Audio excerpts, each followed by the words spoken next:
दोस्तों, आज मैं जिस कहानी को लेकर आया हूं उस कहानी का नाम है स्वर्ग की देवी। लेखक मुंशी प्रेमचंद। वाचन मोहम्मद गुलरेज नूर। भाग्य की बात, शादी विवाह में आदमी का क्या अख्तियार, जिसे ईश्वर ने या उनके नायबों ब्राह्मणों ने तय कर दी उससे हो गई। बाबू भारत दास ने लीला के लिए सुयोग्य वर खोजने में कोई बात उठा नहीं रखी, लेकिन जैसा घर वर चाहते थे वैसा ना पा सके। वो लड़की को सुखी देखना चाहते थे, जैसा हर एक पिता का धर्म है, लेकिन इसके लिए उनकी समझ में संपत्ति ही सबसे जरूरी चीज थी। चरित्र या शिक्षा का स्थान गौड़ था। चरित्र तो किसी के माथे पर लिखा नहीं रहता, और शिक्षा का आजकल के जमाने में मूल्य ही क्या। हाँ, संपत्ति के साथ शिक्षा भी हो तो क्या पूछना। लेकिन ऐसा घर उन्होंने बहुत ढूंढा पर ना मिला। ऐसे घर हैं ही कितने जहां दोनों पदार्थ मिले। दो चार मिले भी तो अपनी बिरादरी के नाते। बिरादरी भी मिली तो जायजा ना मिला, जायजा भी मिला तो शर्तें तय ना हो सकी। इस तरह मजबूर होकर भारत दास को लीला का विवाह लारा संत सरन के लड़के सीता सरन से करना पड़ा। अपने बाप का इकलौता बेटा था, थोड़ी बहुत शिक्षा भी पाई थी, बातचीत सलीके से करता था, मामले मुकदमे समझता था और जरा दिल का रंगीला भी था। सबसे बड़ी बात यह थी कि रूपवान, बलिष्ठ, प्रसन्न मुख, साहसी आदमी था। मगर विचार वही बाबा आदम के जमाने के थे। पुरानी जितनी बातें हैं सब अच्छी, नई जितनी बातें हैं सब खराब। जायदाद के विषय में जमींदार साहब नए नए दफों का व्यवहार करते थे, वहां अपना कोई इख्तियार ना था। लेकिन सामाजिक प्रथाओं के कट्टर पक्षपाती थे।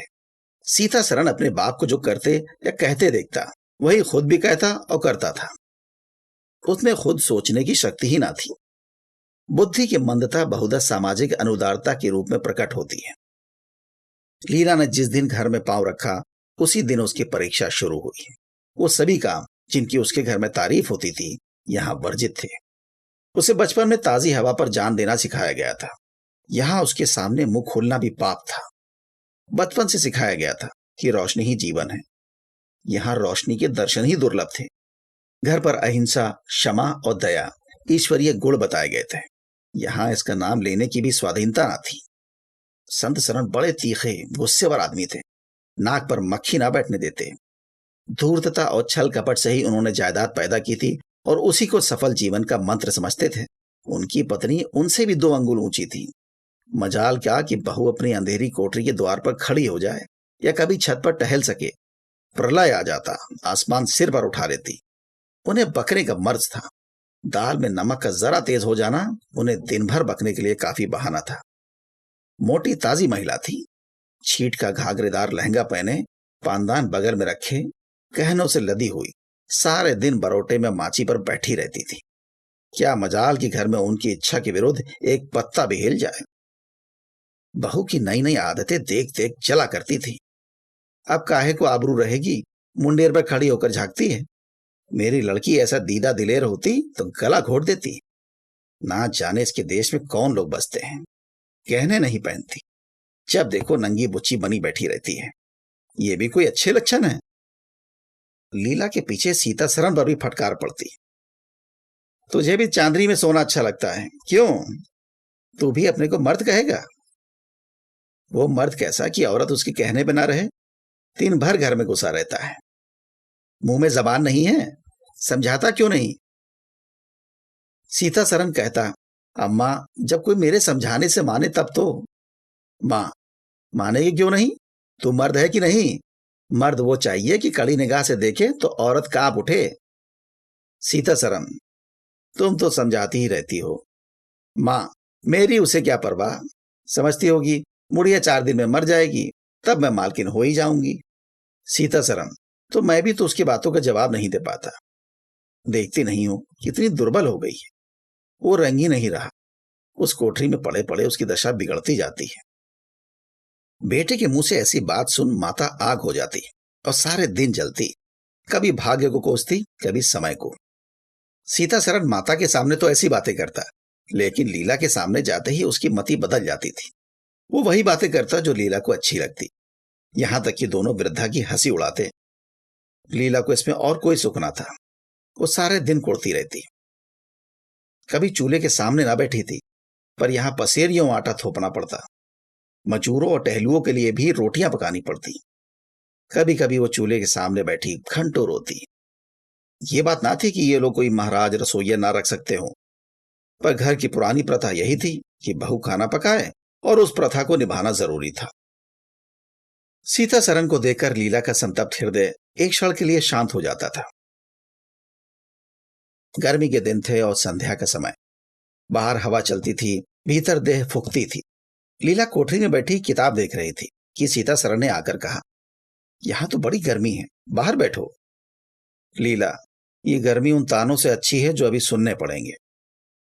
सीता सरन, अगर आज बोली तो मैं भी बिगड़ जाऊंगा। लीला, तब तो मेरा घर में रहना भी मुश्किल हो जाएगा। सीता सरन, बला से अलग ही रहेंगे। लीला, मैं तो मर भी जाऊं तो भी अलग ना रहूं। वो जो कुछ कहती सुनती हैं, अपनी समझ से मेरे भले ही के लिए कहती सुनती हैं। उन्हें मुझसे कोई दुश्मनी थोड़ी है। हाँ, हमें उनकी बातें अच्छी ना लगे, ये दूसरी बात है। उन्होंने खुद वो सब कष्ट झेले हैं जो वो मुझे झेलवाना चाहती हैं। उनके स्वास्थ्य पर उन कष्टों का जरा भी असर नहीं पड़ा। वो इस 65 वर्ष की उम्र में मुझसे कहीं टांटी हैं। फिर उन्हें कैसे मालूम हो कि इन कष्टों से स्वास्थ्य बिगड़ सकता है? सीता सरन ने उसके मुरझाए हुए मुख की ओर करुण नेत्रों से देखकर कहा, तुम्हें इस घर में आकर बहुत दुख सहना पड़ा। ये घर तुम्हारे योग्य न था। तुमने पूर्व जन्म में जरूर कोई पाप किया होगा। लीला ने पति के हाथों से खेलते हुए कहा, यहां ना आती तो तुम्हारा प्रेम कैसे पाती? 5 साल गुजर गए। लीला 2 बच्चों की मां हो गई। एक लड़का था, दूसरी लड़की। लड़के का नाम जानकी सरन रखा गया और लड़की का नाम कामनी। दोनों बच्चे घर को गुलजार किए रहते थे। लड़की दादा से हिली थी, लड़का दादी से। दोनों शौक और शरीर थे। गाली दे बैठना, मुंह चिढ़ा देना तो उनके लिए मामूली बात थी। दिन भर खाते और आए दिन बीमार पड़े रहते। लीला ने खुद सभी कष्ट सह लिए थे, पर बच्चों में बुरी आदतों का पड़ना उसे बुरा मालूम होता था। किंतु उसकी कौन सुनता था? बच्चों की माता होकर उसकी अब गणना ही ना रही थी। जो कुछ थे बच्चे थे, वो कुछ ना थी। उसे किसी बच्चे को डांटने का भी अधिकार ना था। सास फाड़ खाती थी। सबसे बड़ी आपत्ति ये थी कि उसका स्वास्थ्य अब और खराब हो गया था। प्रसव काल में उसे वो भी अत्याचार सहने पड़े जो अज्ञान, मूर्खता और अंधविश्वास ने सौर की रक्षा के लिए गढ़ रखे हैं। उस काल कोठरी में जहां हवा का गुजर ना था, न प्रकाश का, न सफाई का, चारों ओर दुर्गंध और सील और गंदगी भरी हुई थी। उसका कोमल शरीर सूख गया। एक बार जो कसर रह गई थी वो दूसरी बार पूरी हो गई। चेहरा पीला पड़ गया, आंखें धंस गई। ऐसा मालूम होता बदन में खून ही नहीं रहा, सूरत ही बदल गई। गर्मियों के दिन थे। एक तरफ आम पके, दूसरी तरफ खरबूजे। इन दोनों फलों की ऐसी अच्छी फसल पहले कभी ना हुई थी। अब की इनमें इतनी मिठास ना जाने कहां से आ गई थी कि कितना ही खाओ मन न भरे। संत सरन के इलाके में आम और खरबूजे के टोकरे भरे चले आते थे। सारा घर खूब उछल उछल खाता था। बाबू साहब पुरानी हड्डी के आदमी थे। सवेरे एक सैकड़े आमों का नाश्ता करते, फिर पसेरी भर खरबूजे चट कर जाते। मालकिन उनसे पीछे रहने वाली ना थी। उन्होंने तो एक वक्त का भोजन ही बंद कर दिया। अनाज सड़ने वाली चीज नहीं, आज नहीं कल खर्च हो जाएगा। आम और खरबूजे तो एक दिन भी नहीं ठहर सकते। शुद्धनी थी और क्या। यूं ही हर साल दोनों चीजों की रेलपेल होती थी, पर किसी को कोई शिकायत ना होती थी। कभी पेट में गिरानी मालूम हुई तो हड़ की फंकी मार ली। एक दिन बापू संत सरन के पेट में मीठा मीठा दर्द होने लगा। आपने उसकी परवाह ना की, आम खाने बैठ गए। सैकड़ा पूरा करके उठे ही थे कि कै हुई, गिर पड़े। फिर तो तिल तिल पर कै और दस्त होने लगे। हैजा हो गया। शहर के डॉक्टर बुलाए गए, लेकिन उनके आने से पहले ही बाबू साहब चल बसे थे। रोना पिटना मच गया। संध्या होते होते लाश घर से निकली। लोग दाह क्रिया करके आधी रात को लौटे तो मालकिन को भी कै और दस्त हो रहे थे। फिर दौड़ धूप शुरू हुई, लेकिन सूर्य निकलते निकलते वो भी सिधार गई। स्त्री पुरुष जीवन पर्यंत एक दिन के लिए भी अलग ना हुए थे। संसार से भी साथ ही साथ गए। सूर्यास्त के समय पति ने प्रस्थान किया, सूर्य उदय के समय पत्नी ने। लेकिन मुसीबत का भी अंत ना हुआ था। लीला तो संस्कार की तैयारियों में लगी थी। मकान की सफाई की तरफ किसी ने ध्यान ना दिया। तीसरे दिन दोनों बच्चे दादा दादी के लिए रोते रोते बैठके में जा पहुंचे, जहां एक आले पर खरबूजा कटा हुआ पड़ा था। 2-3 कलमी आम भी रखे थे। इन पर मक्खियां भिनक रही थी। जानकी ने एक तिपाही पर चढ़कर दोनों चीजें उतार ली और दोनों ने मिलकर खाई।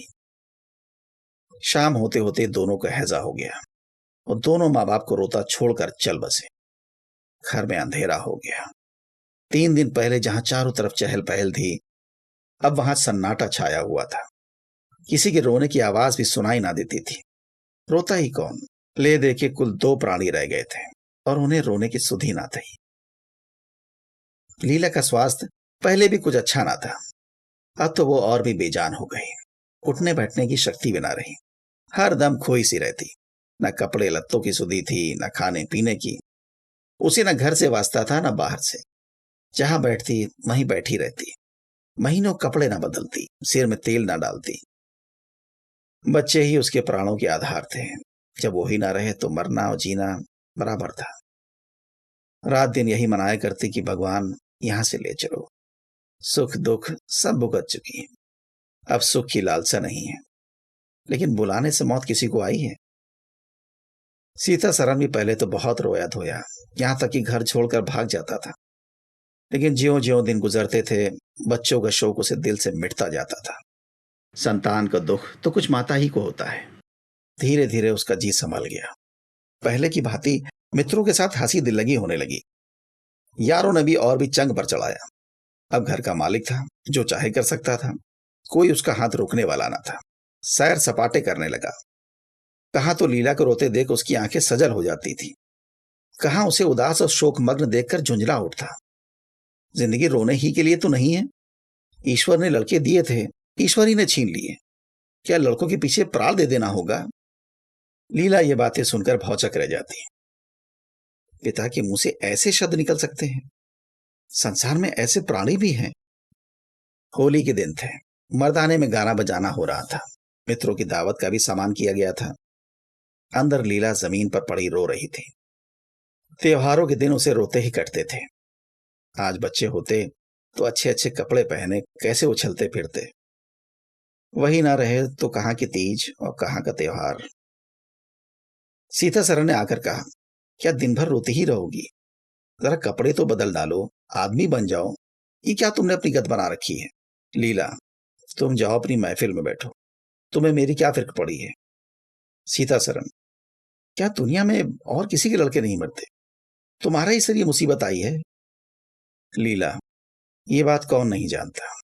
अपना अपना दिल ही तो है, उस पर किसी के बस है। सीता सरन,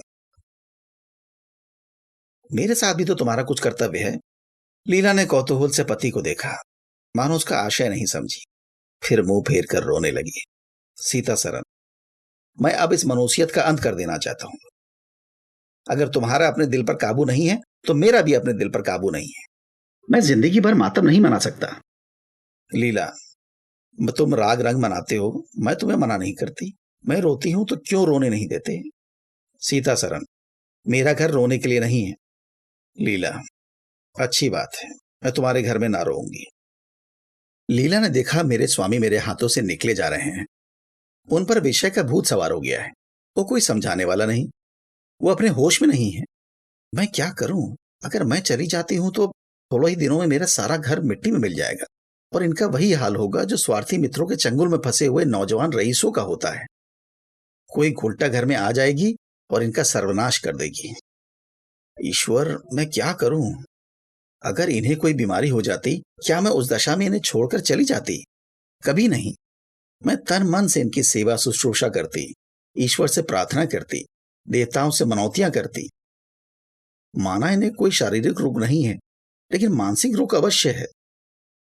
आदमी रोने की जगह हंसे और हंसने की जगह रोए, उसके दीवाना होने में क्या संदेह है? मेरे चले जाने से इनका सर्वनाश हो जाएगा।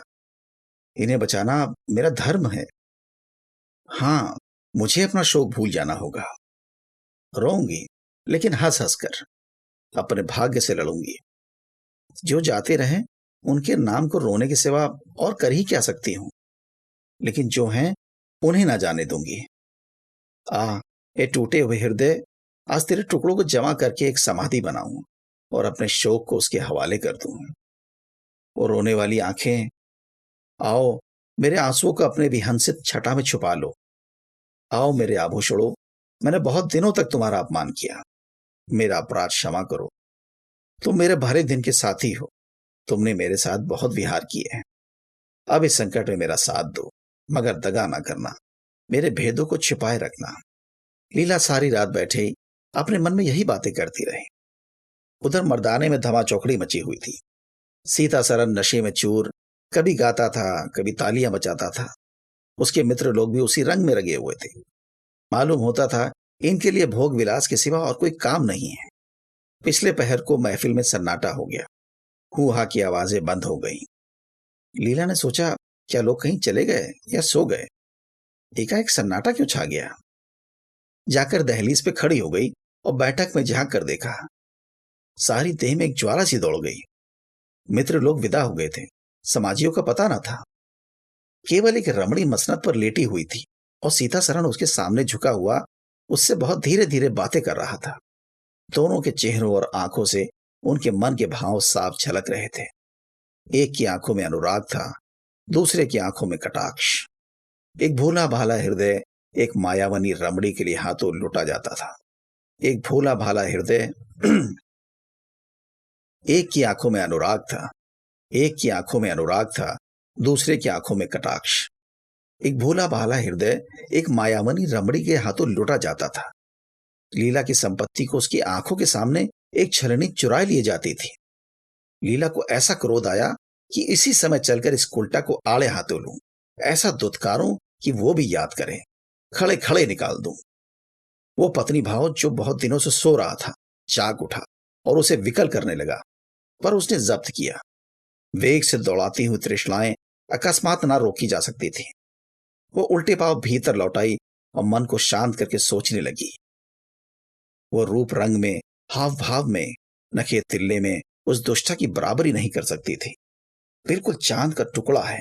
अंग अंग में स्फूर्ति भरी हुई है। पोर पोर में मद झलक रहा है। उसकी आंखों में कितनी तृष्णा है। तृष्णा नहीं बल्कि ज्वाला। लीला उसी वक्त आईने के सामने गई। आज कई महीनों के बाद उसने आईने में अपनी सूरत देखी। उसके मुंह से एक आह निकल गई। शोक ने उसकी काया पलट कर दी थी। उस रमणी के सामने वो ऐसी लगती थी जैसे गुलाब के सामने जूही का फूल। सीता सरन का खुमार शाम को टूटा। आंखें खुली तो सामने लीला को खड़ी मुस्कुराते देखा। उसकी अनोखी छवि आंखों में समा गई। ऐसा खुश हुए मानो बहुत दिनों से वियोग के बाद उससे भेंट हुई हो। उसे क्या मालूम था कि ये रूप भरने के लिए लीला ने कितने आंसू बहाए हैं। केशों में ये फूल गोदने से पहले आंखों से कितने मोती पिरोए हैं। उन्होंने एक नवीन प्रेम उत्साह से उठकर उसे गले लगा लिया और मुस्कुराकर बोले, आज तो तुमने बड़े बड़े शस्त्र सजा रखे हैं, कहाँ भागूं? लीला ने अपने हृदय की ओर उंगली दिखाकर कहा, यहां आ बैठो। बहुत भागे फिरते हो, अब तुम्हें बांध कर रखूंगी। बाग की बाहर का आनंद तो उठा चुके, अब इस अंधेरी कोठरी को भी देख लो। सीता सरन ने लज्जित होकर कहा, उसे अंधेरी कोठरी मत कहो लीला, ये प्रेम का मानसरोवर है। इतने में बाहर से किसी मित्र के आने की खबर आई। सीता सरन चलने लगे तो लीला ने उनका हाथ पकड़कर कहा, मैं ना जाने दूंगी। सीता सरन, अभी आता हूं। लीला, मुझे डर लगता है, कहीं तुम चले ना जाओ। सीता सरन बाहर आए तो मित्र महाशय बोले, आज दिन भर सोते ही रहे क्या? बहुत खुश नजर आते हो। इस वक्त तो वहां चलने की ठहरी थी ना, तुम्हारी राह देख रही है। सीता सरन, चलने को तो तैयार हूं, लेकिन लीला जाने नहीं देती। मित्र, नीरे गाउदी ही रहे, आ गए फिर बीवी के पंजे में। फिर किस बिरते पर गरमाए थे? सीता सरन, लीला ने घर से निकाल दिया था, तब आश्रय ढूंढता फिरता था। अब उसने द्वार खोल दिए और खड़ी बुला रही है। मित्र, अजीब, यहां वो आनंद कहाँ?